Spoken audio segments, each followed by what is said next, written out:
Welcome back to the podcast, everybody. We got Drew Earl here, Sean Richburg back, and we getting into some of this combine weekend talk. You know, combine just wrapped up. A lot of guys made a name for themselves. You got a couple of surprises, I think, trickled through here. A lot of position stuff. Who's gonna go one in certain position groups? I think a lot of people kind of helped themselves, and for the most part, though, in my opinion, I think a lot of people just kind of held serve. You know, they were kind of where they were coming into this is how they were coming out. It wasn't it wasn't too many people who jumped all around. I mean, you got the big discussion right now over of course the big name guy that athletic wise showed out was Anthony Richardson. I don't know who else kind of stood out to you all in combine regards. I think quarterback. You go ahead, Sean. Well, if you don't mind, let's start off with Anthony Richardson, right? Yeah. Because he's the one that is really he's created the most buzz for himself. I personally think the draft can be good, neutral, or bad for an individual, right? Wow. For Anthony Richardson, it was really, really good. And he definitely did improve his draft stock based on his measurables. Okay. The guy's lightning fast, right? 4.4, 40-yard dash, almost 11 feet long jump, almost a 41-inch vertical. I mean, the guy's a freak, okay? The guy's a complete freak of nature. Without the combine, Anthony Richardson may have struggled to get picked in the first round, maybe. Because in my opinion, there are better options there. But, these scouts, man, they light up when they see that quarterback blazing down that doggone white line. And they see them, when they're doing all the measurables, they love it. They salivate over it, probably thinking he's the next Lamar Jackson, right? Yeah. But the thing I'll remind everybody, with the exception of Patrick Mahomes, which I really don't consider to be a true running quarterback. I consider Patrick Mahomes a pocket quarterback that has the ability to run. Yep. Who's winning Super Bowls? What type of quarterback is winning Super Bowls? Honestly, it's still that guy. He got a little bit of wheels to him. He can move around a little bit, but he's got a good pocket presence. He's got an arm. He can sit there and deliver he can do it from the pocket. But I'm not going to take anything away from Anthony Richardson and what he did athletically. His measurables are off the chain. His strength or his elite size, strength, athletic ability. He can make explosive plays as a passer and a runner. As a passer when there's no pressure. He's got some weaknesses, though. Inconsistency and inaccurate, okay? Below average touch and ball placement while rolling out, okay? That, to me, you tell me you got a quarterback that's mobile, but he has below average touch and accuracy when he's rolling out, that's what he's going to be doing. He's going to be rolling out, right? A la Jalen Hurts, right? He's going to be rolling right, you know what I mean? And his next option, if he don't find a receiver downfield, he's going to throw a bad ball or try to get it done with his legs. To me, that's just not my opinion of a first-round quarterback. Okay. I agree. And I think the biggest thing with the combine is if you like what you saw on film with him so far, you love the combine. Yeah. But if you kind of don't really mess with the film like that, you kind of see some errors or some mistakes in the film. The combine definitely helped you try to make this pick, but I still think there's better options, like you said, Sean. When I look at the film, there's glaring red flags that I say do not translate. I've seen plenty of athletic quarterbacks come through these places. I hear Cam Newton and Lamar Jackson comparisons all the time. And I think those are two good comparisons. But we look at both of those quarterbacks, there's always a question that comes up. What can he do when it's time to throw the ball effectively? What do we do when the Ravens get down by 14 or when Cam Newton with the Panthers got down by 14? Can that quarterback get us out of that hole? Watching film, I don't think so. So like you said, not taking nothing away from him, but we're talking about a top 10 pick. We're not getting top 10 picks every single year, so we got to really capitalize on this one. I think there's better options at the quarterback position. And going back to, like you said, the draft combine, you got to look at what C.J. Stroud did. You got to look at the stuff that he said, the intangibles he said. He said, I'm a ball placement specialist. Yep. That right there excited me when I heard about some of these stuff. So the combine is definitely something that can elevate your draft stock or it can hurt your draft stock. So I think Anthony Richardson definitely has to be the top person right now that got helped this past weekend.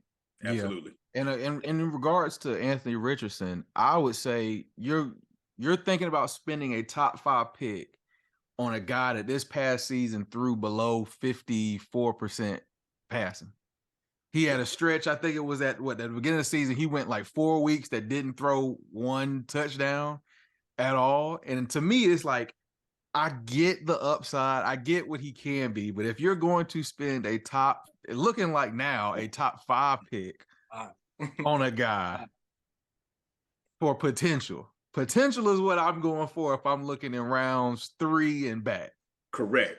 You're going after that top 5 pick is somebody, day one, he can come in this building, he's challenging for a starting position. He's not going to get handed it, but if he had to come in here and compete with who we got on the roster right now, can he do it? And a guy that went in stretches in college football, had stretches like he did, where inconsistent, even the easy throws made him look hard at times. I don't think you could spend a lot on that kind of guy, because what round 1 you're getting. I forgot how much the total for a top 10 pick, how much you're getting paid or what your contract is looking like. But I mean, you're gonna be locked into this guy. If you go top 5 with him, you're locked in for 3-4 years. This is gonna be your guy for the next 3 or 4 years, unless you end up in a crazy situation like the Cardinals did, where they took who was it? Josh, was it Rosen? Rosen. Yeah. And then the following season, you went right back and #1 overall took Kyler Murray. Right. To me, you'll be right back here again. Exactly. You thinking about putting yourself back into one of those positions. Yeah. But even with all the quarterbacks, though, we got to look at the conversation that the NFL is having. They're talking about they're not letting people wait like Patrick Mahomes did. Right. Patrick Mahomes had that year to sit. Right. And then at the end of that year, he really started progressing, really started to get that experience.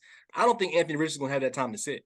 No. I hear everybody saying it, but depending on what team we talking about, I heard the Seahawks might get him. I heard the Panthers looking at him. Those are 2 teams that they need somebody now. We need somebody now. Geno did great last year. Yeah. Do I expect him to do it again this year? I don't know.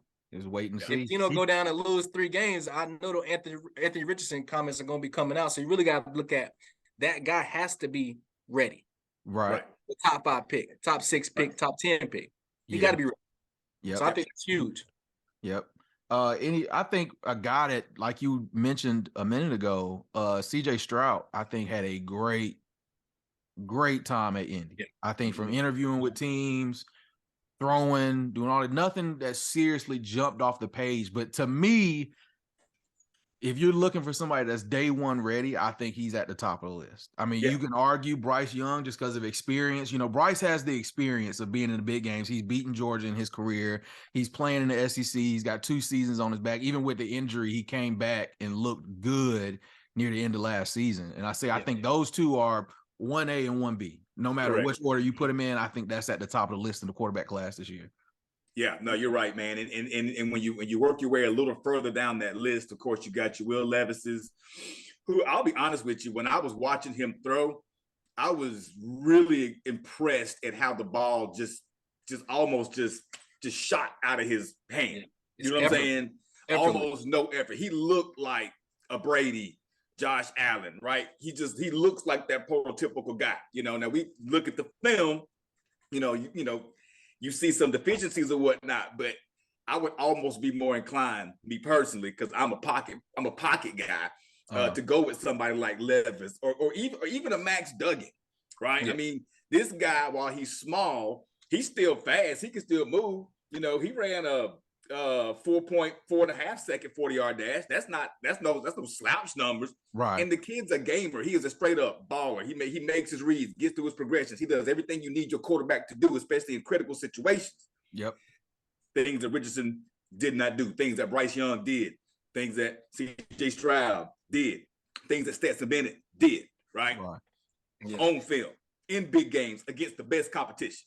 Yeah, right. I think that last name you said is one that's flying so far under the radar. I hate to even say the name, but Stetson Bennett, to me, impressed me.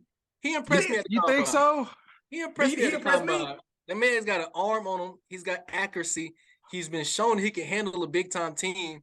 He's a 2-time national championship. When you lay out the accolades, right? It's all there. Accolades is up there. Now you're saying the film and the combine. I think he definitely helped his stock. Now I'm not saying no first-round talent. Right. I got him on my board as a 3rd, 4th round guy. I got 3rd. I got an early 3rd. Yeah. I got an early third. If I got a questionable starting quarterback and I need somebody on my bench that Yeah. I want to see what he can do, I'll go to Stetson Bennett because I think he's got good leadership. Now, I know his arrest situation he got into messed him up a lot when it comes to the draft situation, but I think he's got good leadership because to lead that team in Georgia, I mean, I would say 80%, 90% of that roster is going to the league. Right. That's what I'm saying. So does all right, now is he a product of the skill around him, though, is what you got to really sit back and look at? He definitely is, right? He is, but he's also a very smart quarterback, too. I look at him as a smaller version of A.J. McCarron that can move. That's a great right? Okay. Right? I mean, you look at A.J. McCarron and the way he handled himself, the way he managed the game. Stetson Bennett is a game manager, but I do think he has a little more upside than, let's say, AJ did when he was coming out of Alabama, right? Because Stetson Bennett does have very deceptive speed. Now, he's not going to sit here, and try to run like that, but think about Aaron Rodgers when he was a younger quarterback. You know what I'm saying? Go back to Steve Young. These cats they live in the pocket, but if it breaks down, they can still get out and get you a first down and get you positive yardage, right? So I look at Stetson Bennett as a value van, right, in that third, maybe fourth round.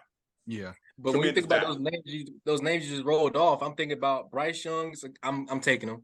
CJ, I'm taking him. Yep. Will Levis, I'm taking him. I know there's a little bit mechanic-wise, there's a little bit of vision on the field-wise. Anthony Richardson, I'm still taking him above it. But when you get to that Max Duggett, that Stetson Bennett, there was a couple other guys through the combine. I was like, they showed flashes, but I think Stetson Bennett has to be on that fourth and fifth side. Now, there's a quarterback that didn't work out at all that I think I haven't got my full opinion on him. But what do y'all think about Hendon Hooker? Man, love Hendon Hooker. I love him. Y'all don't think it was a fluke that way he did with Tennessee? No. I don't. Gotcha. I don't.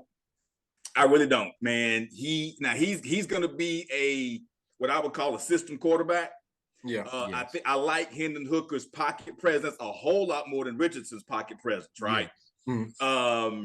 He's shown that he can deliver the ball downfield on a rope. Yep. Yeah. I've seen him when they split 4 wide receivers out, 5 wide outs. Before that play was called, I said, whoever they playing, they in trouble. They in trouble. And it was because of Hendon Hooker. Yeah. He was going to make the right decision, right? So I'm a believer in Hendon Hooker. But that's somebody that's got injured late in the season. He's got good film. Missing the draft combine, missing pro days, but still gonna get picked up. I don't know where I would pick him up, but definitely somebody on your board. I'll tell you what, without him getting that injury, he would have been a top 10 pick. I think he would have been more in the discussion of getting picked in the top 10 than Anthony Richardson. Absolutely would have. Got you. And I want to bring it back to Will Levis. You know who surprisingly I have compared him to a lot right now, and through this whole process, I have him as a very similar pre-draft process of Zach Wilson. Okay. Yeah. I don't like that name. I don't like that name. I'm just saying, and I'm not saying like he's gonna have the same path, but it's the same thing where he didn't really win any big games. Right. And at the same time, what's impressing people is these workouts where you ain't got nobody rushing you. Because you remember, no hype was behind Zach Wilson. He was coming out, except he did that pro day, and people saw him throwing that incredible throwing display that he put on his pro day, and that's what got him drafted.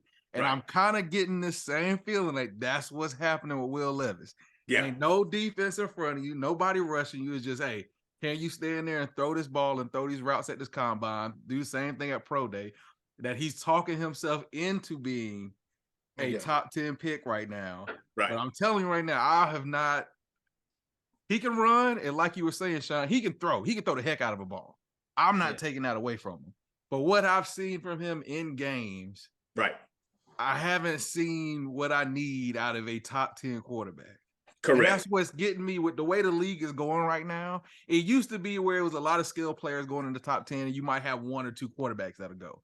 Now, almost every year, you got 4 to 5 quarterbacks guaranteed going in the top 11 to 12 picks. And some of these guys, I don't think need to be there. Some of them need to be maybe like late first round guys if they're going to be first round guys at all. Man, they'll be holding the clipboard. Man, to be honest though, without seeing him on the league, I would say there's at least 3 to 4 NFL quarterbacks that he's coming in better than already. I would agree. I would agree. I mean, you really got to say that he's going to be. I think he has a shot Now you really have to work on his film and his vision of what he sees on the field. But it's not like somebody like Anthony Richardson or some of these other quarterbacks that I got to work on your actual technique. Yeah. Right. You can see through the combine and his throws that he's not worried about my form. Right. I already got that in the back of my head. It's unconscious. You don't got to go back and teach that. That's already there. Right. Anthony Richardson looks like in his passes, he's literally like 1, 2, 3 step. Make sure my arms up. Make sure it's angled the right way. So I can throw a good pass. You can't do that at the same time and read the defense on the field. And that's why the combine, yes, it's impressive. He got some good throws. Those deep balls were probably the most impressive thing he did. But, man, these quarterbacks, there's some of them that just looks effortless. Yeah. Like, that's what I want in my quarterback. I want you throwing the ball to look effortless. Right. I know how hard it is to throw a football. I don't want you to think about that when I know you got 11 guys trying to beat us as a team. Right. So you really got to look at the aspects of it. But I think one guy that we haven't talked about enough is another guy that didn't work out. And that's Bryce Young. You know, me and Sean talk about this one and believe in this guy to the end of time. But what do y'all think about him in the aspects of size, mechanics, everything you've seen on film, and him not working out? I agree with the fact that he didn't. Bryce, in my opinion, did not need to work out. Okay. The biggest question for Bryce in the combine was his height and his weight. When his height came out, I was a little concerned. When his weight came out, I was a little better because I think that answered that part of that durability question, right? We're not talking about 5'10", 175, right? 5'10", 204, you know, kind of put you in the mindset of a Russell Wilson, Kyler Murray, big legs, you know what I'm saying? A bigger guy, you know, that can move. I don't think Bryce needed to work out at all. I think Bryce did it just right. He's got a pro day in Alabama where he's going to be able to throw to his guys on his pitch count, right?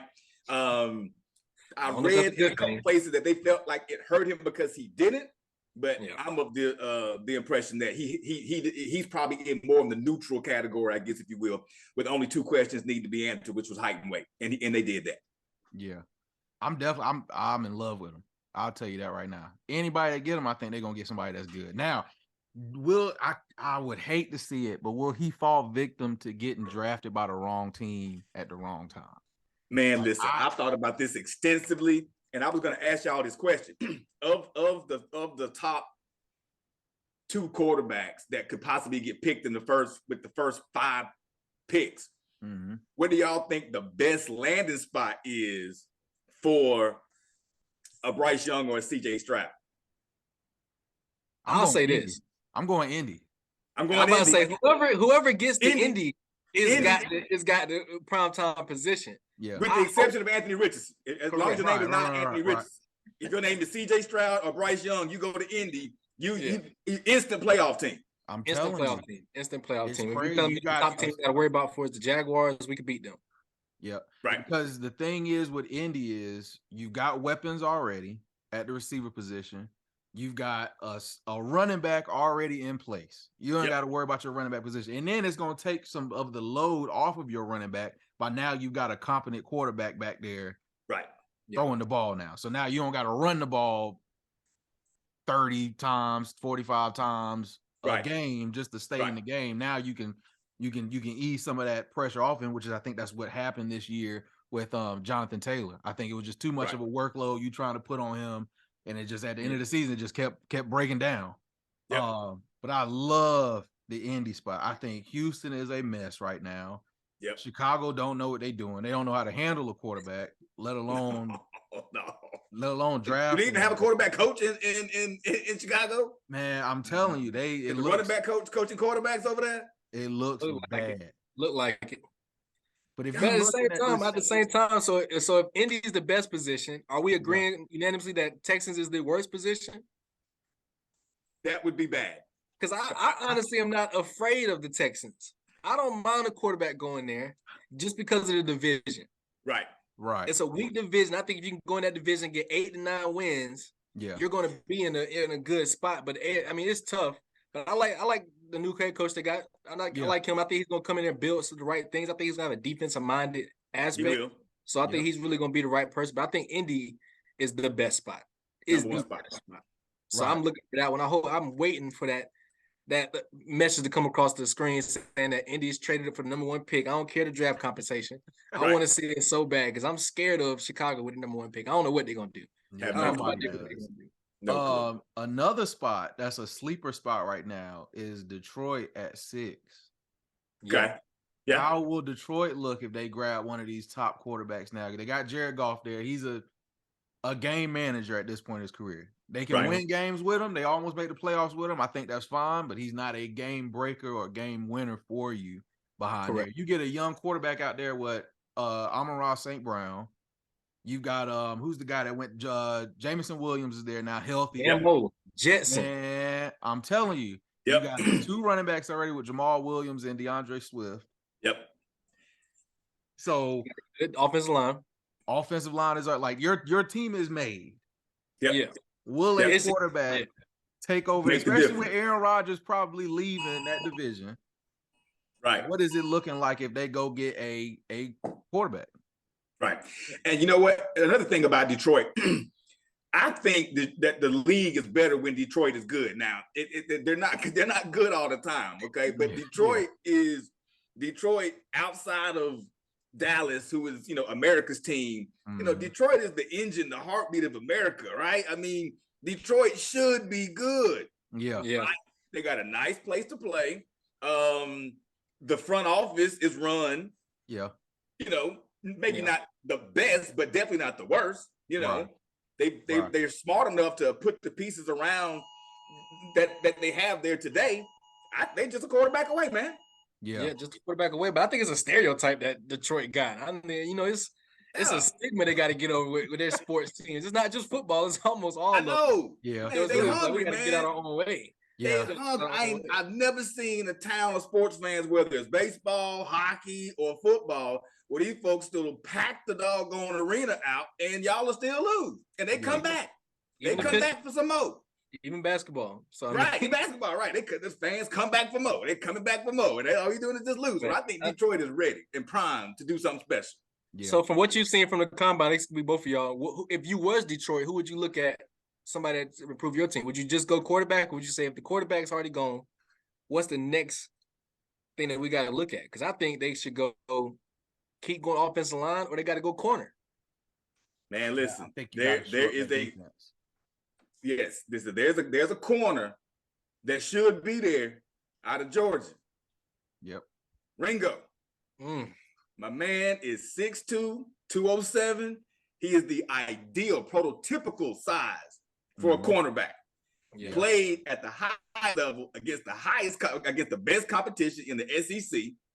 4.36 40-yard dash. Got a 34-inch vertical. Long jump over 10 feet. Elite size. Great ball skills. Whoever grabs him, I think, may have the next version of what they would consider that shutdown corner on whatever side of the field they put him on. Yeah. I agree. I like him. I like Christian Gonzalez for them though. Yeah. I think somebody that can truly be a ball hawk. Right. And when the ball's in the air, it's almost 50-50 with him. Yeah. Those are the type of corners I want, because I can look at turnovers. I can look at me giving my offense more chances to it. I like Ringo, but at the same time, I don't think he gets those turnovers consistently. Right. I think Detroit needs. I think Detroit needs more opportunities for the offense all around. Right. Give the offense as many opportunities as they can to get the ball in the end zone, and we can play like that. Because I think what's his name, Aiden Hutchinson, got last year is going to be a stud. Yeah, right. That's a correct one. But I don't think if you go in secondary, it's going to be tough to get a miss. You can't miss when the secondary with a 6 pick. Right. You cannot. Yeah, right. That's definitely true. Now, as far as another position, are we all in agreement that the best running back in the draft is Bijan Robinson? No. Y'all don't think so? No. I like two more outside of him. Before him or in the same outside realm? Of him. There's one I got before him. There's one I think in the same realm, but this is a potential one. Okay. So my top running back is Jahmyr Gibbs. I think he's the top running back when it looks at all around. Everything he can do. Everything he can do. Yep. And the reason why I put him above Bijan Robinson a little bit is just because the way he catches the ball. Yeah. Correct. When he catches the ball outside the backfield, I mean, that first guy is a guaranteed miss. Yeah. And then he knows how to get north and south and not too much juking, that where he's not wasting space. But I think outside of him, I would go Bijan. And then the last guy, I like Deuce Vaughn from Kansas State. Deuce Vaughn is a little running back, but he reminds me of Darren Sproles all day. Yeah. And I saw him come in Bama in the bowl game and run over Bama the first half like we wasn't nothing. So I know he's got it in him. He just need that talent around him. I like those 3 running backs as my top 3. Jameer Gibbs, Bijan Robinson, Deuce Vaughn, my top 3. You're absolutely right about that, Drew. And I'm also taking Jameer Gibbs for the same reasons. What he can do out of the backfield. You know what I'm saying? As a pass catching running back. You know what I'm saying? I saw them face off together. Jameer Gibbs, I think it was Bijan Robinson and Jameer Gibbs were 1 and 2 in their respective high school recruiting classes. The year they came out of high school. Gibbs went to Georgia Tech, found his way to Alabama, which was a great move. Gibbs has what I call instant acceleration. Okay. Gibbs can go from nothing to a million just like that. Snap a finger. Just like that. And when he hits the hole, he's gone. Okay. Yeah. Now, Bijan Robinson, on the other hand, he's a little stronger. He's a little bigger. Right. So I think he's more of a 3-down back. Right. Bijan Robinson, maybe. He can kind of push the load if he needs to get that 1 or 2 yards for that first down to get over the goal line for a touchdown. That may be more Bijan's thing than Jameer's thing. Yeah. But if you're between the 20s, right. Oh man, you got to have Jameer in the game because he's gonna do it for you with his feet and he's gonna do it with his hands. Yeah, and I think me and you were discussing, Sean, in that SEC breakdown for Bama. He accounted for, I forgot how much percent of their passing offense this year was. He was the number 1 receiver. Yeah, number 1 receiver at Alabama. Yeah, with Bryce Young at quarterback. Yep. What y'all think about Jameer Gibbs though when it comes to durability? Watching Bama as close as I did last year, and I know this might be a little bit of Bama bias from me. I'm a huge Bama fan, so I watched every snap of him this year. But I did see towards the end of that season, there were times where he went down. I see him catering to that shoulder a little bit, or it was like ankle, I think, against Tennessee that he hurt a little bit. And I'm just like, going to that next level, can he withstand those hits? Because to me, he is a game changer. It is a 0 to a touchdown in a second with him. And I love the aspect of him. But I think durability is going to be something that the league does have a little question about because, like you said, Sean, he is on the little smaller side. He is a little more slim. Yeah, he is. And he's going to be a first to second down back, right? So I don't see him being a third down back. So the team that he goes to may already have a bruiser, right? He's going to come in, change the pace, kind of like Josh Jacobs, you know what I'm saying? Where you can come in and he's just a freaking spark just at any point in time in the game. He's gonna get it done for you. I think his carries are going to be a little more limited just because he's a first and second down back. And Nick Saban ran the hell out of him. Okay, right. He had other back there, but he was on the field.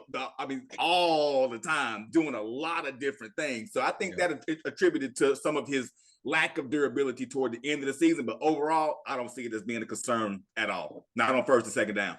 Yeah, I definitely think through this process, a lot of these smaller backs are going to try to transform their body a little bit into having an NFL kind of bulked up body. But the thing about it is he'll have to do that while keeping his speed. Because like y'all were saying, that speed is a huge upside to what he brings to the table is that acceleration, that speed down the field that attributes to him catching the ball, making that first guy missed. And then, you're off to the chains trying to get a first down and get down the field. Yeah, no, we didn't see it this year, but I wanted to see him versus Georgia so bad. I wanted to see him versus Georgia. I got to go back and watch that Georgia Tech game versus them when he played with them there. But I wanted to see us versus Georgia so bad this year. I was like, that's why I feel like this team that Bama had was built for. It was built for Georgia to play that game. There's so many different people, but I was like, one thing that's kind of going on looking at the defense side of things with the combine. I think Brian Branch is one of the top defensive players this year. I'm sorry, his one-on-one coverage, it might be a little questionable, but as a strong safety, he impressed me so much in the draft. I mean, in the combine, I was just like, man, that's him and Nolan Smith on defense. I'm like, I'm not letting him pass my team if I'm on the board. If I got to pick. And Branch is extremely confident, and that's exactly what you want at the position that he plays, right? Yeah. He's gonna go out there and basically he told him, he said, hey, I'm complete. There are no holes in my game. Now there are, but I like the fact that he has the confidence in himself to actually verbalize that and say that, or I'm willing to work to become this guy. No, I am this guy. I love that from him at the combine. Yeah. But I mean, he was that guy until what? Tennessee game? Yeah. I think Tennessee was the first time I really saw him just consistently make mistakes. So did that go into, and I don't want to get too much into like SEC games or SEC talk yet, we're gonna get to that. But would you say that outing right there had more to do with him or scheme wise for going into that game? Was it just the game plan going in there was a little off? I got 2 words for you. Yeah. Pete Golding, and we can leave it right there. We can leave it right there. Right. We can leave it right there. That's all I got to say. But, you know, when you look at his combine workout, there's some of these guys at the combine that just really just prove what they've already shown.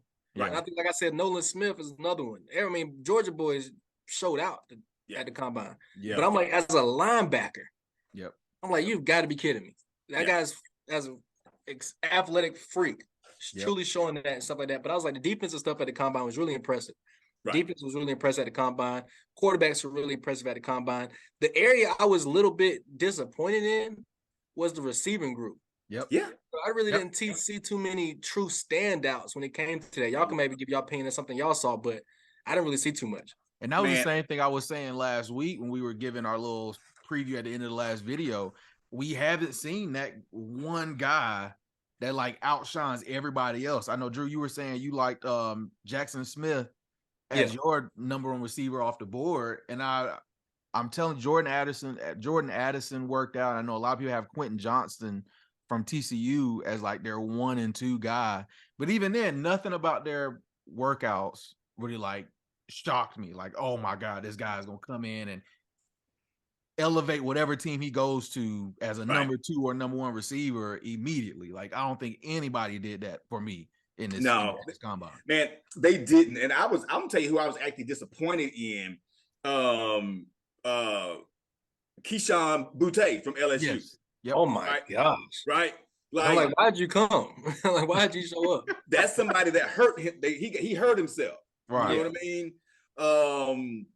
You know, I like him as a gamer. I mean, he had some good moments as a player in some big games, but he just stayed at home. Well, I think he's got some controversy behind his name. I think he's kind of got that. I'm not saying Jalen Carter messed up, but it is, I got to look at your personality. Because you got to think, he did try to stay with LSU. Right. But I don't know too much of the details about the stuff that came out. They was definitely like, you need to go and go ahead and go to the NFL. You got to go. You got to leave. Right. Right. You got to go, man. You ain't got no other options, right? But at the same time, he definitely looked like he was ill prepared. Right. Which I think the biggest thing about the combine, I was really trying to debate over watching. I was like, is the combine really kind of pointless? But I was like, I do want to see people prepare for it. Right. And then I want to see how you execute what you prepare for on the field. I think that's huge. That's kind of the thing I took out of this one. I was like, they put work into it. Yeah. Right. And that's shocking to me how someone could come to the combine not prepared, understanding that this is a potential, it's an interview. It's an interview, right? Yeah. You got a chance to make more money just because of what happens over this weekend, right? And kids nowadays, my kid's 11 years old. He's already done 2 combine type circuits, doing the same type of stuff that the quarterbacks do at the combine. He's 11. You know what I'm saying? There's no reason why, with all the resources and all the coaching and all this stuff that's out there, anyone comes to the combine ill prepared. And I think that was Keyshawn Boutte right there. Yeah, and I heard this analysis, I think it was yesterday. I was listening to the radio, and they were like, the combine has literally become, when the end of college football happens, right? You've got 8 weeks of straight preparing. And that's why a lot of guys drop out of bowl games, because they're going to Arizona, California, Florida. We're going to get with personal trainers. And it's like you're going to a job interview that you already know the questions for. Right. Yep. How can you go up there and fail if you know what they're going to ask you? You know what they're going to ask you to do. You got all this time to literally, this is what you're preparing to do.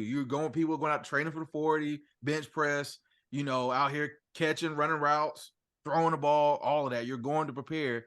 Right. How can you go have 2 months, know what you about to do when you walk in the building, and then you still can't do it? Like you were saying, Drew, this is personality.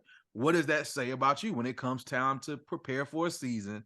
Can I trust when you're not in the building and not under supervision that you're doing what you need to do to get better off the field? Yeah. Because you're going to a league where you're going to be one of the worst people coming in.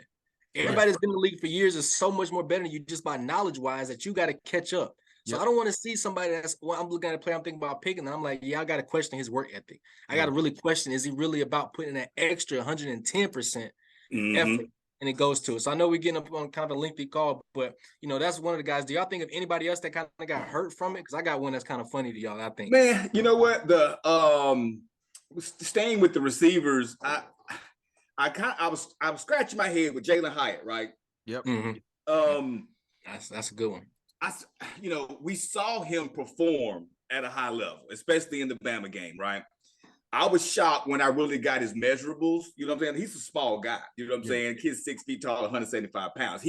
For some reason, to me, he looked like a bigger receiver in pads at Tennessee than he actually is. Yep. Of course, he's extremely explosive, and you can't take that away. I'd go like the Jameson Williams type, from an explosiveness perspective. But where he's going to struggle is he's so small. A big corner, right, is going to really be able to put hands on him, kind of get him off his spot, things of that nature. I think he really could have benefited from one more year at Tennessee or somewhere, right? Wow. I agree 100%. I agree 100% because I watched his combine. I didn't really like him like that in the combine. I was like, I'm really dependent on what I've seen from you, but what I've seen didn't confirm at the combine. Correct. And that's what I was kind of thinking about Jackson Smith and Jigba was, I didn't really see too much last year, but I was happy seeing you at the combine working. Right. When those two things don't collide, I'm like, it's kind of red flash for me. But Jalen Hyatt was one that I was like, after I saw it, I was kind of a little bit disappointed. I didn't verbalize it, but I was kind of just in my head was kind of just like, Same. Okay. Yeah. Okay. But I think the funny one I got is the defensive lineman field drills. Like, why do we have defensive linemen running all across the field like they're really about to be doing this in the middle of a game? I'm like, it's not. I don't like the combine stuff that they make certain players do. Yep. That it doesn't translate to the NFL. Yep.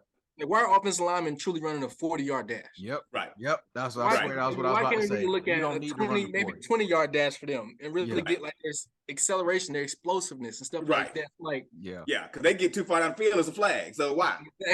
Exactly. So there's some stuff I feel like the combine hurt people. I feel like the overall combine helped hurt you because there was a guy defensive lineman.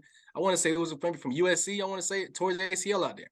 Right. Yep. Doing field drills. Got this man jumping over bags, going back and forth, shuffling. I'm like, he's not going to do that.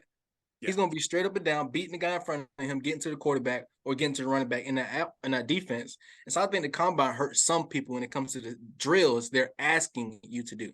Right. Some of them not translating to the NFL, which I'm interested in wondering where they come from or where they make these drills up at. But I'm very interested in that stuff right there because I don't think that should happen. Yeah. Like, there's a risk of injury. I know there's always risk of injury, but man, that's tough. That's tough. You gotta have workouts for position-based workouts. I think. Right. Yeah. Everybody, like you were saying, Drew, and that was gonna be my thing was the O-line. Why we running the 40? That was my thing right there. Right. And you just open yourself up to injury at that point. And unfortunately, that's what happened to one of the guys. And he still went out there and broke the record for the bench press after that. And right after that. Yeah. Right after that. So I've seen the guy pull his hamstring, tears ACL out there and still performing numbers. I'm just like, that's what I want to see when it comes to grit and stuff like that. But but that's crazy. That's crazy right there. So, but that's crazy. Yeah. Well, man, before we close out, man, I got one guy that I kind of paid some attention to. He's an offensive tackle from North Dakota State. Okay. Name is Cody Mauch, I think is his name. Mauch, right? So there's always a player or two from a small school that ends up becoming an NFL Pro Bowler, right? If this guy gets picked by the right team, meaning a team that likes to run the ball, okay? This guy is a complete beast as a run blocker. This guy, when I was looking at some of his film from North Dakota State, now granted, it's North Dakota State. They're not playing Bama. They're not playing Georgia or whatever. But anybody that lined up in front of this dude in a run block type situation was 10, 15 yards down the field when the play was over with. This dude was engaged and he was doing it. Just keep your eye, the name, Cody Mauch. Keep your eyes on him. He may end up being a third, fourth round or whatever the case may be, but he's going to be in the league for a very long time as an offensive tackle, and he's going to ultimately end up being an NFL Pro Bowler when it's all said and done. Yeah. First team that came to my head when you said all that was Eagles. Yeah. Right, that's it. He would thrive with the Eagles. Yeah. Eagles are losing some offensive line pieces. Jason Kelsey might be retiring. Yep. They're really looking for big smash mouth people like that. But I think it's cool. That's gonna be him. But before we get up, I do got a hot take I want to make. Yeah. I got a hot take. My hot take is Bryce Young is not going first overall. I hate to say it, but I think they're going to keep talking him down. Pro Day is going to excite people, but I think they're going to talk these other people up enough, like Anthony Richardson. I'm scared to hear that name go first. But I've been saying this since the season ended. I've been saying this since. Don't doubt it. We've seen Baker Mayfield go first, so we got to hold on who we think first overall. But I think Bryce Young's going to drop a little bit. I think it's going to be Anthony Richardson, C.J. Stroud number 2, then Bryce Young number 3. Gotcha. And that would put Bryce Young at the right. Well, that could put him in Indianapolis. Could put him in the right spot, right? Yeah. So if I'm Bryce, I'm more concerned with where I'm going, not when I go. Right. I'm 100% right there with you. Yeah. Same thing with Stroud. It's going to be interesting. I'll tell you that. It's definitely going to be interesting. It's going to be a very interesting draft for this. Definitely that first round. Yeah. It's going to be a lot of surprises. Yeah. What it's coming down to, depending on how this NFL offseason has been going so far. Yeah. I know it's going to be interesting, man. It's going to be something to watch. And more podcasts to come as we get closer to it. Definitely. I was say, I know we're supposed to be a college team, so we definitely got spring coming up, and then we got so much juicy stuff with spring football. A lot of QB competitions, a lot of controversy. I need y'all to help me understand next week. Why is Nick Saban mad about the SEC teams they pick first? I don't every year anyway. Yeah, we play these 3. No, it's one of the 3 teams that guaranteed to play Tennessee, LSU, and Auburn. Yeah, I'm like, the little pods they're gonna put everybody in. Yeah. Was he hoping for a break or something? Was he hoping to get a break? Come on, man. Yeah, it's gonna be interesting. Yeah. I was like, so we definitely got some interesting topics coming up. But man, that's when I'm still looking at it day to day. I'm like, did I miss a conversation that led into that statement? I'm missing the point that I'm pretty sure the last 10 years I've been watching, as close as I've been, we played Tennessee every year. Every year. LSU and Auburn every year. Yep. Auburn every year. I'm like, they're starting to build something now that's going to be, but we'll talk about that next week when we get into it. But trust me, that's my question previewing to next week. I'm just like, we got to really talk about this. I love it. We got to. Yeah. Love it. Definitely into it. Well, thank everybody for tuning in. Go ahead and leave a comment down for any one of us. We'll get to it in the next video if there's one there. Hit that like button, hit that bell so you see these videos go up. It should be going up a lot more frequent coming these next couple of weeks. We got a lot of stuff building up right now. Hit that subscribe button, and we'll get to y'all next time. Hey, we'll do it to them, y'all. Hey. Yep. Peace out.